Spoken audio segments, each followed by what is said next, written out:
And welcome to the Steelers Saturday Night Q&A. My name is Andrew Wilbar, filling in for the legendary Jeremy Betts. Is a little bit under the weather tonight, so we're hoping that he gets healthy quickly so he can be back with you again next week. Joined also, partner on the Steelers Fix, Corey Atkenroth. Corey, thank you so much for coming on tonight. How is it going? How's it going, Andrew? Tough to hear that Andrew or Jeremy's a little under the weather. Hoping that it's not some kind of stomach bug from all the candy. Oh my goodness. Did you have a lot of candy yesterday? I stayed. I did not eat any candy yesterday at all. I think I'm on like my 548th pack of Smarties from my kids' bags. Okay, Smarties. Okay, I can give respect to that. Now, if you had this extreme sour Smarties, they for a while they didn't have them. They brought them back. They still got them at like Dollar Tree on occasion, but they do have them back. Those are really good. One of the most underrated candies you're gonna get anywhere. So one of the new ones that I've actually had in the last couple of weeks are those freeze-dried Skittles. Have you ever had Okay, those? I haven't Those had are them. really I good. have a lot of friends who like them. Yeah, pretty good. You have to check them out sometime. We'd probably make a whole show out of just this candy. We can have our candy draft. We're talking about all these different things that we can draft on Steelers Fixed. I think that might be one of them we have to do. You know, top candies, most underrated candies, doing something like that. I think that'd be a really fun show. So, we'll. I know I know that Jeff had a post a couple days ago, had his top 10 picks and had Snickers at number one. What is up with that over the Reese's Peanut Butter Cup for some reason? I don't know what's up with that. I don't like the lack of love that Kit Kat gets. They don't get Kit Kat does not get enough love and just the national. I mean, even if you go to places that will like Culver's is big here in the Midwest, and you can get different toppings on your ice cream and stuff. Kit Kat is always left out at most of the ice cream places you go around here. Kit Kat's not something you can get. It's good in ice cream. Mm. I, I'll be honest with you, it's not usually my go-to, but I'll have to try it next time. It is very underrated. But welcome on into those of you who are in the chat. We do talk about more on this show than just Kit Kats and Snickers bars. We have a game tomorrow, a big game. The Steelers and the Indianapolis Colts really could be a difference maker in terms of playoff picture, what this looks like. I mean, those of you that have questions in the live chat, start putting them in. We'll get to all of your questions in the live chat, so make sure you drop those in there. But Corey, we were talking just a couple weeks ago how the Steelers were starting to run away with this division, and now all of a sudden, Steelers lose this game. It's only a game away from Baltimore being right there. Yeah, and they're starting to get healthy at the right time. They were able to hang in there through all the attrition of their injuries. And now, like you said, the Ravens are right there breathing on the Steelers' necks. After the Steelers, again, they looked like they were about to run away with this division. That seems to be one of those common Tomlin themes that we talk about, that we seem to be talking about on the Fix It a lot. Um, you know, those games that they look like they should win, like the Bengals, and then they end up losing, and then typically there's that game where the Tomlin's back against the wall and he wins it, and that would be the Packers game. That didn't win. And so now we come up against a Colts team who looks like a freight train on offense against our Steelers defense, who's just not looking very good right now. And you talk about offenses that look like a freight train. I don't think any of us would have expected an offense led by Daniel Jones and the top receiver being Michael Pittman being like that type of offense. But give Shane Steichen credit for what he's done putting this together. I mean, I kind of laughed when they signed Daniel Jones. It's like, oh yeah, sure, he's competition for Anthony Richardson. My, how the tables have turned in that whole situation. But we do have a question that just came in from Mark Tobin. So let's start getting into that. I'm going to see if I can pull that one up here. Jeremy, can you get that one? Can you get that one pulled up here? I'm struggling to get that pulled up. If not, we'll just have to read them off. This is where we need. There we go. There we go. That'll be perfect. So Mark asked, why don't the Steelers use Watt the way Green Bay used Micah Parsons?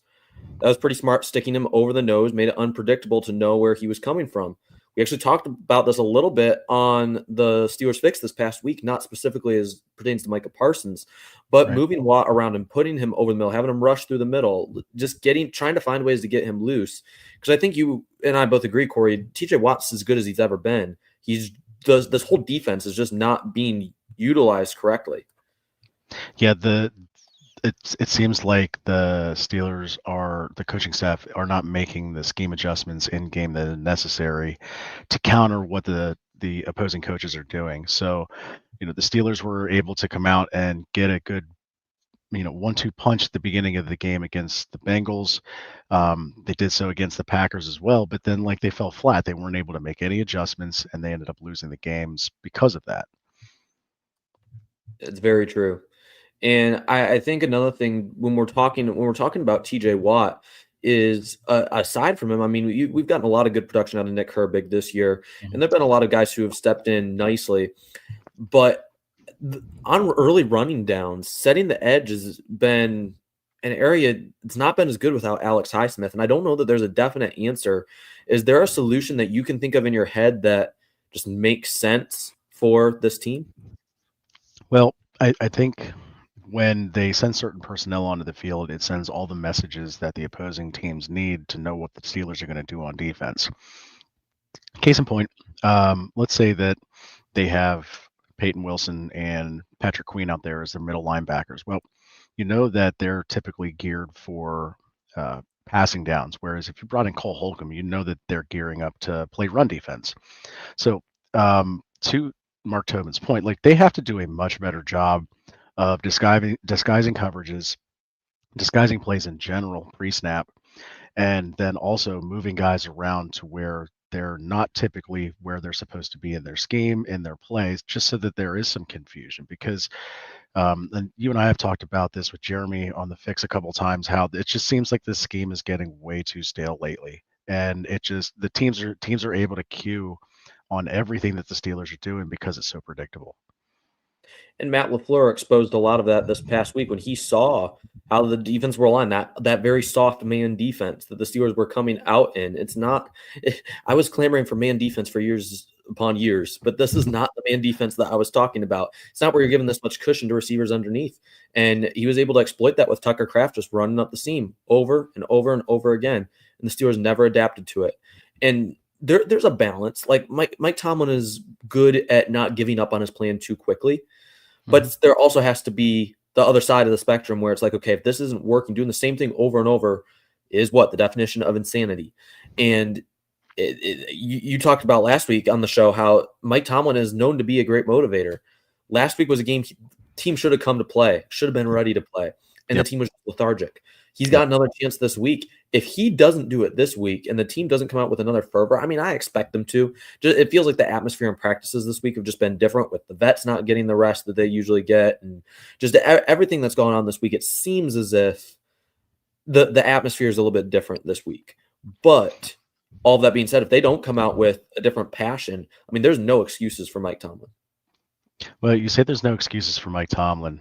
There's been some whispers on the interwebs that the front office management might not be as excited or as being as patient as maybe Tomlin would like. Is that maybe there's some rumblings from the Roonies that they're not exactly satisfied with what Tomlin's been able to do, especially because they touted this super expensive defense. So who knows? Maybe the calls are getting louder now. Maybe his seat's getting a little warmer. As crazy as that sounds, he's been here long enough. You'd never thought that would happen, but who knows? It's possible. It's one of those things. I'll wait. I'll believe it when I see it. But Yeah. Jeremy, I'm calling you Jeremy now. Corey, you're gonna have to help me put some of these up on the screen because for some reason it is not allowing me. It's not allowing me to connect here. So we do have a question from Brian Bowen. It says the Steelers play better when Eccles starts for some reason. Porter, Slay, and Ramsey look out of place together. It's an interesting point. Eccles has been a decent depth addition. I wouldn't say he's played out of his mind, but it definitely seems like Darius Slay is past his prime at this point. He's definitely not the player he once was just a couple of short years ago, really even last year. He was still playing some quality football, and it's just not been the case this year. And you can't say it's the scheme either because he was in Terrell Austin's Right. scheme. I mean, Terrell Austin is the one who made Darius Slay into the star he was in Detroit. So Right. it's not a scheme problem. It's not, it's not anything with a relationship. It's got to come down to just sheer performance and regression with Darius Slay. But the other two guys, what have been your thoughts on Eccles so far this year? As a replacement player, he's done extremely well when asked. There's been a couple of times where he's come out for a couple of plays because of injuries, but other than that, I thought he's played solid so far. I don't see any reason why they shouldn't give him a try. When we're sitting here talking about changing up some schemes, bringing in some different players to play in these different schemes isn't a bad idea either. So I know that I think the Steelers are supposed to get Corey Trice back too, or did he get hurt again? I don't believe he got hurt again. I can try to look that up. I know that he's supposed to be coming back. So bringing But yeah, Trice back, having him play some outside, having him, I don't know, maybe play some safety. he Put practiced. Ramsey at safety. Looks like his practice was full, so I think he is. I don't believe he's on the injury report. So as long as he's been activated, yeah, it looks like he should be good to go for this Sunday. It is worth mentioning that Chuck Clark and Cole Holcomb are both out this week due to illness, and I don't know what's going around that Steelers locker room, but Yeah. I guess you'd rather it happen now than in December and January, like it's happened before for Pittsburgh. Well, I mean, this game was going to be an uphill battle to begin with. Right. If they're missing any kind of players because of illness, because Jeremy went down there and spread his germs, then this team that's going to be really tough sledding. And when we're talking about, I mean, the theme of the show is key players for the Steelers versus the Colts. And those of you in the live chat, make sure you keep putting in those questions and we'll get to them. But I think an interesting talking point is, who are the key players in this matchup? There's so many different places you could go. And we've talked so much about, this game is on the coaching. Like the coaching needs to coach a good game. This needs to be a well-schemed game. But the players still have to play. And I think one guy that's going to be relied on heavily Sunday is your guy, Peyton Wilson. He's going to have to come ready to play, not just as a run defender, which that's first and foremost, but in coverage as well. He's going to be tasked with a lot. Jonathan Taylor is going to be the main priority. The Steelers have not been able to do a good enough job at the second level tackling, and Cole Holcomb has been one of the more consistent tacklers at that level. So him not being there is a definite hit for this defense, and hopefully a wake up call to some of the other guys to step it up this week. So Tom Dessenberger brought up in the live chat that Trice hurt his knee and it's going to miss some more. It's going to miss some more time. That dude. Okay, that's right. That's why I didn't see him on the injury report, the week injury report. I feel so bad for that guy. He's made of paper mache. So interesting story. When he was at the scouting combine the year that I went and got access into the combine, and I talked with his trainer, trainer. He didn't mention necessarily anything about the injuries, but just talking about just the guy in general, how hard of a worker he is, and just watching how smooth he was in the drills and everything that the NFL had told him to work on, he worked on. It's sad to see how things have gone for him because we've seen the potential in practices, but it's tantalizing.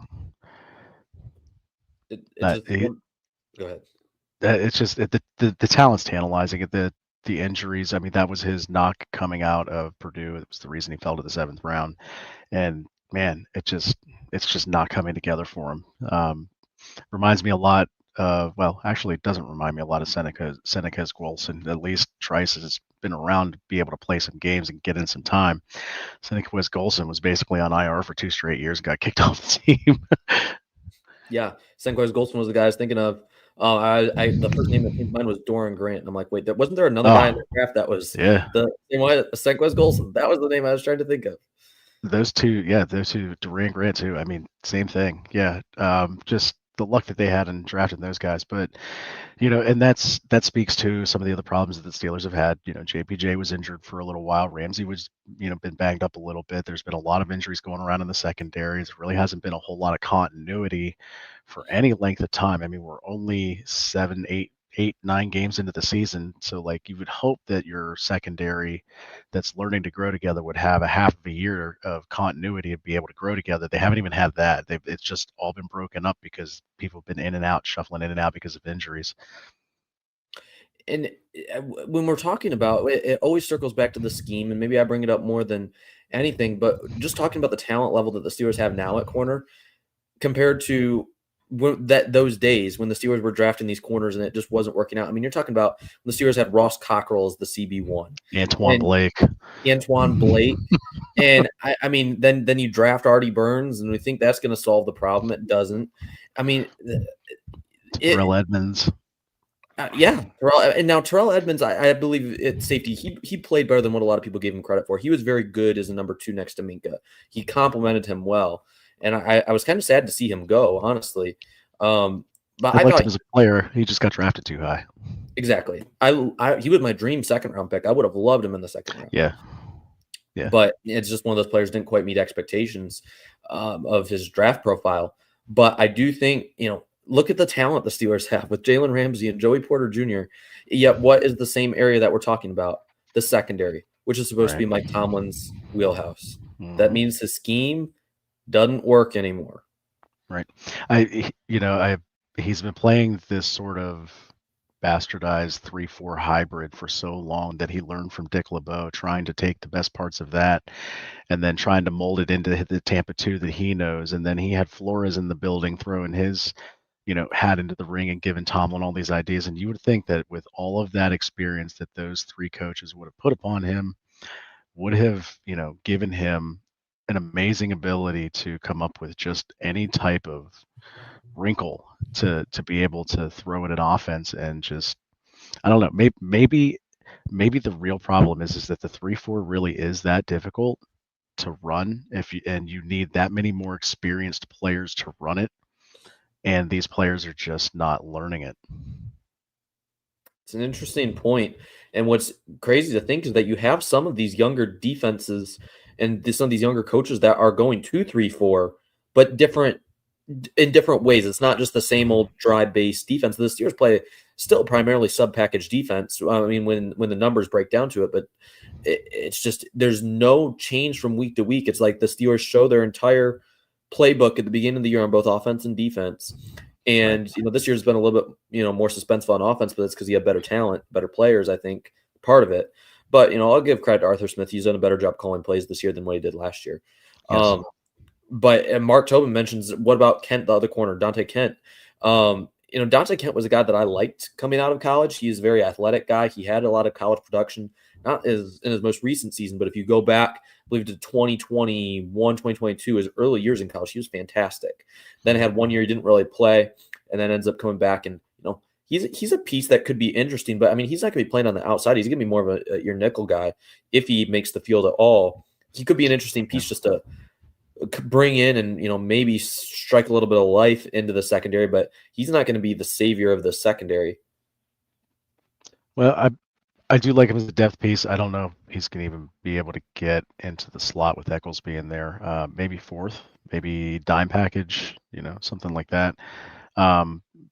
But when we're digging into the bottom of the barrel like that for talent that we're asking for big contributions from, the writing should be already on the wall. So I think the best thing for this defense to do is to just try to hang on as best as it can and let the offense try to do its thing. I don't know, with Aaron Rodgers under center, this offense is definitely better than what we've seen over the last couple of years. There's actually hope when the Steelers take the field with the ball when they're trying to get down the field to score. It's not like we're watching Kenny Pickett. It's not like we're watching that inept Matt Canada offense anymore. So I don't know. Maybe there needs to be a better parity, but between the offense and defense. But boy, when you're paying that defense that much money, you're definitely expecting a lot more out of it. This defense has to be top 10, regardless of what the offense can or can't do. Like, I don't even Mhm. care about the fact that this is the Steelers offense does good enough, for the defense to just be middle of the pack. Complimentary, just They, complimentary football. they can, and that can win games, Hmm. but I wouldn't be satisfied as a fan though, because you're paying that defense so much money. Like, if it's less than Yeah. top 10, there is absolutely no reason for it. Whether that's Terrell Austin, who I like a lot, I don't think he's the main problem. But if that's what the problem is, you do what you got to do. You got to move on and make a change. But this team as an organization as a whole just does not like major changes, especially in the middle of the season. Yeah, their changes don't come in the middle of the season like that. They never have, and I definitely don't think they are this time around either. Um, so it's just a matter of what they really want to do. Do they want to wait until the end of the season? They're going to wait till the end of the season to get rid of Terrell Lawson if that's what they do. Does that fix the problem? No. No. I mean, let's be honest. That's not going to fix the problem here. They're going to bring in a different defensive coordinator, and we're going to be stuck in the same situation. rinse and repeat, doing the same thing over and over again. What was that again? Insanity. Yep. So I mean, it's until that coaching situation changes at the very top. This is what we should expect to see. I agree 100%. We're going to go ahead and take our quick break. Those of you that are here on YouTube, just hang tight for just a second. We'll be right back. Those of you on the audio, don't go anywhere because we'll be right back after this. And welcome back to the Steelers Saturday Night Q&A. My name is Andrew Wilbar, alongside Corey Eckenroth, the other two from the Steelers Fix, Jeremy, the mainstay on everything SCN these days. He's not doing well tonight, so we're hoping that he starts feeling a little bit better. We've got several more questions we're going to get to in the live chat, but Corey, I'd mentioned Peyton Wilson as a key guy in this game. Do you have a key player that you've really got your eye on going into this matchup? Well, let's talk about the new guy, Marquez Valdez-Scantling. Is he going to be playing in this game? If he is, then I have to think that his size is going to be an advantage at the number 2 position, wide receiver 2 position. They've been looking for that all season long. They really haven't had anybody able to step up in Arthur Smith's scheme here to be able to take possession, quite literally, of the possession role of that receiver position. So I'd have to say Marquez Valdez-Scantling would be a big one, just because I think that for the Steelers to win this game against the Colts, they're going to have to keep up. Shane Steichen is going to have this team scoring points at will all game, and the Steelers are going to have to keep up. So if that's the case, then shootout it is. Defenses be darned, then yeah, Marquez Valdez-Scantling's going to have to get some catches. He's going to have to jump right in and get himself acclimated trial by fire. Yeah, for real. We did have a good question here, and I can answer this one. Great one 0389 asked, how long is Ramsey under contract? He hasn't even signed yet. I can get him off after this season. I think over the cap said he is under contract for 4 years. It's kind of confusing. So I usually will use Spot Track for contracts just because I like the layout of the website better. I know that Dave Schofield could probably give you a better answer using those over the cap numbers. He's an aficionado with that. But he is due. He is $19.5 million dead cap this year, $14 million next year. His cap hit is $17 million. So the Steelers are only going to save a little bit over $2 million if they were to cut him after this year. The ideal year to cut him would be in going into the last year of his contract. That'd be 2027 going into the 2028 season. He's got a $31 million cap hit. Dead cap is only $7 million. So you got big cap savings there. He'd be an obvious cut at that point. But until that point, I mean, you can make the argument. I mean, Steelers can save $9 million by cutting him in 27, but you're still eating $10 million of that contract, which is, a decent bit to eat unless he's providing absolutely no value for you at that point. And we saw Jalen Ramsey play a lot better football early in the season. So it's not regression necessarily. I think he's still got several good years of football, even if that means playing in the slot and maybe not as, a premier guy, but a guy who can be a good veteran presence in that secondary that doesn't have a Minka anymore. He's got to be that vet in the locker room and in that secondary. But I would think, Corey, unless I'm missing something, I think he's going to be staying in Pittsburgh for a couple of years because it wouldn't make a whole lot of sense to cut him. I think that Jalen Ramsey is the perfect candidate to take the Rod Woodson route and go from corner to safety to extend his career. He still has amazing instincts, and he still plays very big. He's got good size still. So he's sized for safety still. He can play safety because he's got size. So there's no reason he shouldn't be able to extend his career another 4 to 5 good quality years just by taking a step back on the back end, using a lot more of that experience, even if he is a step slower. Here's another question I want to ask you because this all leads into it. Kevin, whatever that long username is, sorry, Kevin. Yes, 7342 asks, we might need A-Rod for another season. What is your thought on that, Corey? Because there's a lot of rumors going on that Aaron Rodgers could be back for yet another season next year. Like if it's here's my issue with it. It's not about Rodgers necessarily coming back. It's the fact that if Aaron Rodgers is coming back, like he's proven everything. If he's coming back to win. This Mhm. team is not in a place to where they can fight to win after this year. At some point, the Band-Aid's got to be ripped off. You've got to be willing to rebuild. If he's coming back to be that mentor to the young quarterback, great. But I know Aaron Rodgers well enough and how he acted in Green Bay when Jordan Love was drafted, and I know that's not going to be the case. I don't know. Maybe marriage changes a man. You hear he got married in the off season. I don't know. Maybe that changes a man. It's I would have no problems if he wanted to come back at the right price, of course, because it can't hamstring the team for whatever they want to do in the future. Let's start there. Let's start with that part of the conversation first. So, Aaron Rodgers wants to come back. Yes, sir. Come on back. We'll have you, but it's got to be at the right price. Number two, um, he's another year older. He's another year more fragile. But it's just when I'm out, listen, when I'm watching him out there play now, it is not the Aaron Rodgers from old, and he looks old, and he looks brittle, and he looks like any wrong hit could send him to the hospital.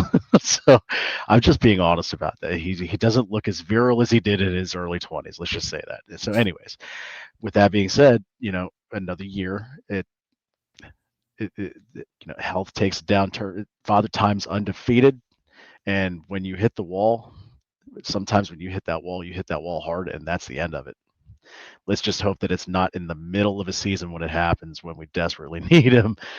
I mean, the Steelers are been blessed for Rodgers to not have had a significant injury thus far into the season.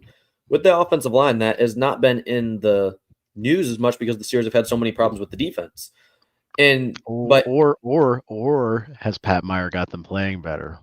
That's an unpopular take. that is an unpopular take, Corey. One that I'm not on board with at this point. I'm still not. I, Now Roger Jones is playing a little bit better. The interior of the line starting to get more push. Sam Malo being healthy, fully healthy, I think is a big plus as well. Frazier, I think, has played better over the last couple weeks and run, as a run blocker at least.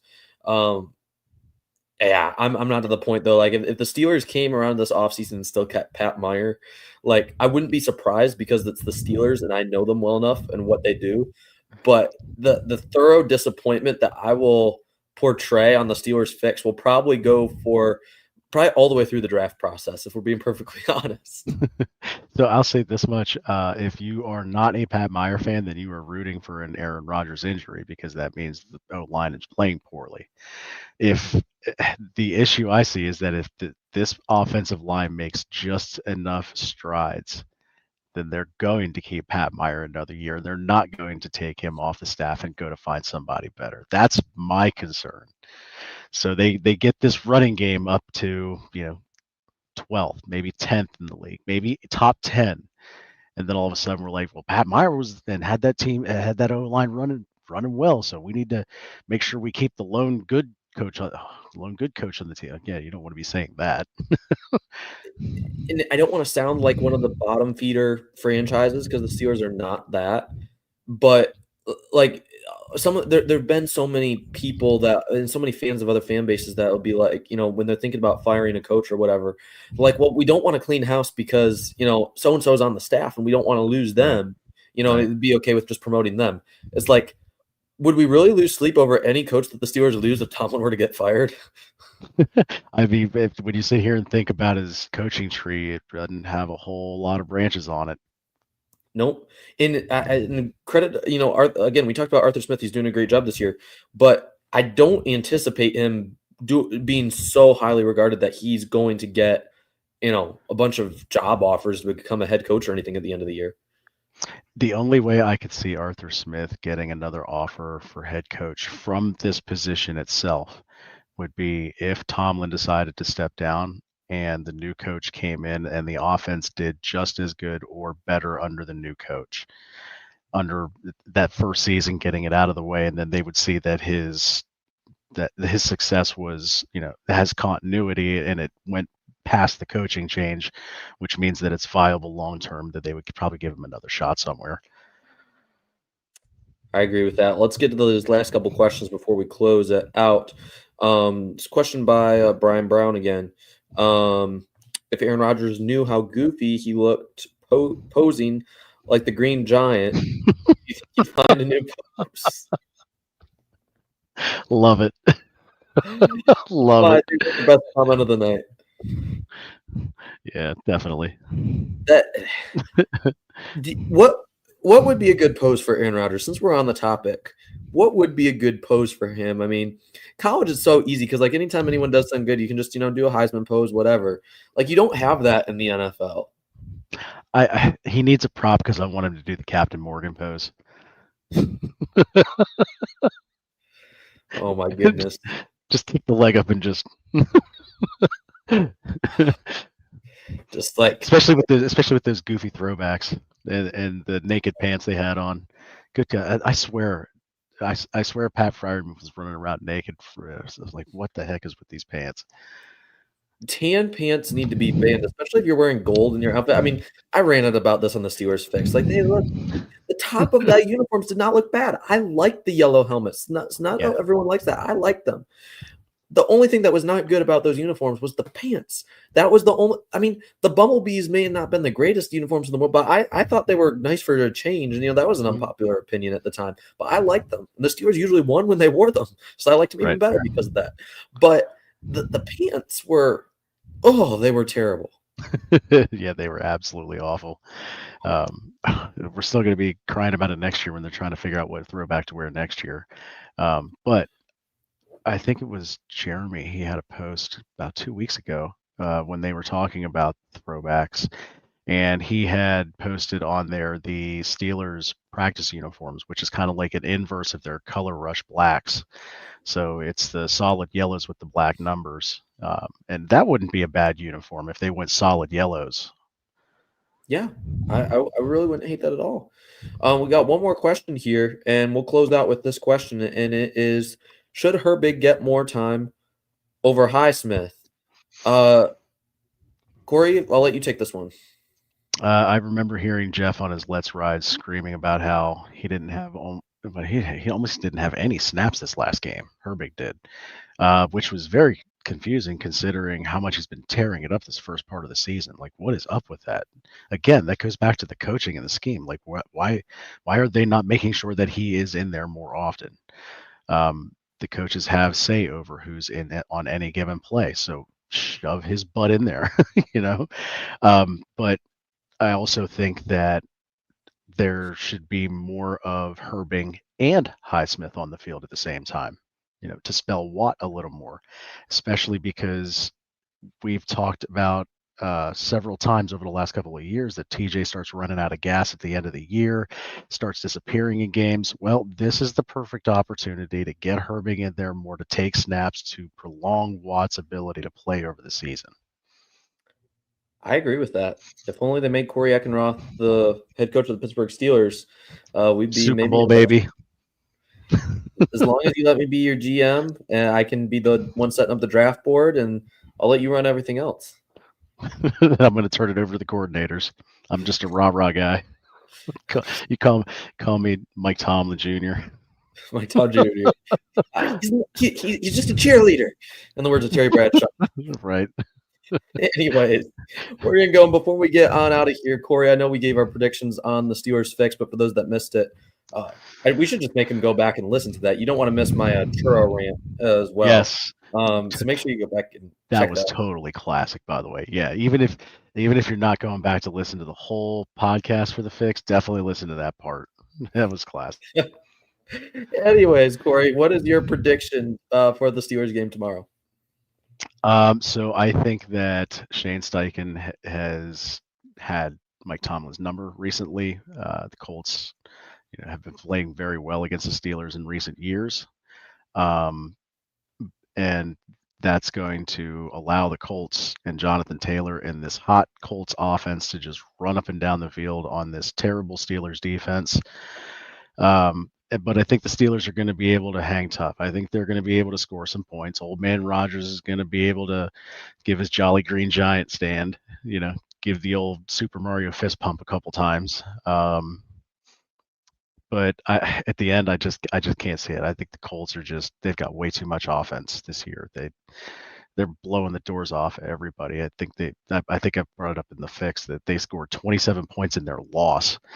And the Steelers have hit 30 a couple times, but man, to hit that many points, I don't see him hitting 40. So, I think the Colts can hit 40. So I've got the final score: Colts 38, Steelers 30. Colts 38, Steelers 30. I'm gonna keep the same one that I had, I believe, if I remember right in the fix. I predicted the Steelers to win 21-20, and kind of going against the grain. I just think that if if this defense has any respect for Mike Tomlin, and Mike Tomlin has the fire that he seems to have this week, I think the defense is going to finally show up and play for him, because the defense, regardless of statistics, this defense has the talent to be able to shut down a team like the Colts. They have the talent to shut down just about anybody. Outside of maybe Patrick Mahomes, Josh Allen, and a couple other guys in this league, they should be able to shut down these teams. So I agree with everything you said. Like, Shane Steichen has had the Steelers number recently, and it doesn't look great. But the Steelers do tend to win games they shouldn't. We said that last week as well. But the conversation totally changes if the Steelers drop this game again this week. To, okay, where do you even go from here? But I'm going to say the Steelers come out on top barely 21-20, and they right the ship. Before we head on out, Corey, do you have any other thoughts? Anything else you want to plug? I mean, the Steelers, there is a possibility here that the Steelers can win this game. It's going to take a bunch of turnovers. Not a bunch of turnovers. It's going to take some turnovers. If this game's clean, the Colts are going to win running away. But if the Steelers can create some chaos and, get some splash plays, because those have been kind of missing over the last couple of weeks too, then there is a possibility that the Steelers can win this game. I just don't see that Colts offense, but they're just a juggernaut right now. As for everything else, I got Between the Lines article coming out before the game tomorrow. I've got some betting lines coming up for that. Obviously, we got the Steelers fix coming up early next week. And Jeremy, what do you got? Jeremy. Jeremy's been creeping in the back, by the way. So make sure y'all say hi to him. He's been kind of supervising this whole thing since he hasn't been able to be here. He's got a little something with his throat. Well, But how about you, Andrew? Well, first and foremost, I'll say hi to Afton. I know that Afton came in late, but I did see you, Afton. Thank you. Much love, Afton.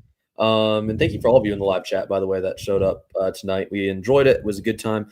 I will be having, now that we're in the month of November, I will be having another stock report article for the draft. Guys who've risen over the last month. And then we're getting to that point, Corey, where I've got to start thinking about mock drafts. Like, December is the month I usually come out with 1.0 over Christmas break. So we've got, 6 weeks probably, and then we're going to be talking mock drafts. That's crazy. And this, listen, the last couple of years, this has been crazy enough for the network trying to get all this draft coverage ready.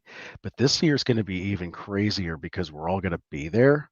So, we've got to have all this coverage ready before all the deadlines we had last year so that we're all ready to be there whenever the draft actually comes down. So, stick around. This is going to get crazy in the offseason, too. It doesn't just end with the Super Bowl.